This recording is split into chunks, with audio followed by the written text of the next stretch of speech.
की पुन्हा एकदा आपल्याला येणाऱ्या काळामध्ये हे सण अशाच उत्साहामध्ये साजरे जर करायचे असतील तर आपल्याला महायुतीशिवाय पर्याय नाही आणि आपल्याला पुन्हा एकदा आपल्या दारावरती विश्वास ठेवून जे आहे मोठ्या मताधिक्याने जे आहे हे पुन्हा आपल्याला निवडून त्यांना द्यायचं एवढंच या प्रसंगी सांगतो।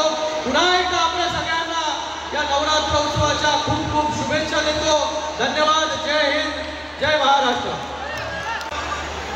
आप सभी के लिए आयोजन करते हैं। मैंने अभी गाना सुना क्या डोंबिवली में दादा आया और वापस 2 महीने के बाद डोंबिवली में फिर से दादा को डोंबिवली में फिर से 2 महीने के बाद दादा आएगा क्योंकि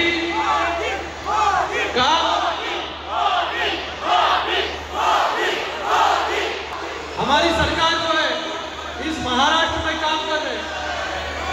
मुख्यमंत्री एकनाथ शिंदे साहब हो, उप मुख्यमंत्री देवेंद्र जी हो, अजित दादा हो, बड़े पैमाने पर अच्छे काम हमारी सरकार ने किया है। यहाँ पर 2 साल में आप गुजरात से आती हो, आपको मैं बताऊंगा यहाँ पे कि 2 साल में रिकॉर्ड तोड़ निर्णय जो है हमारी सरकार ने लिए।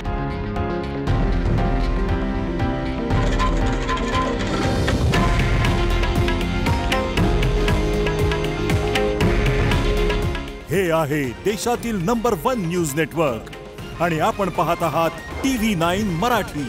काळजी तुमची, हित महाराष्ट्राचं।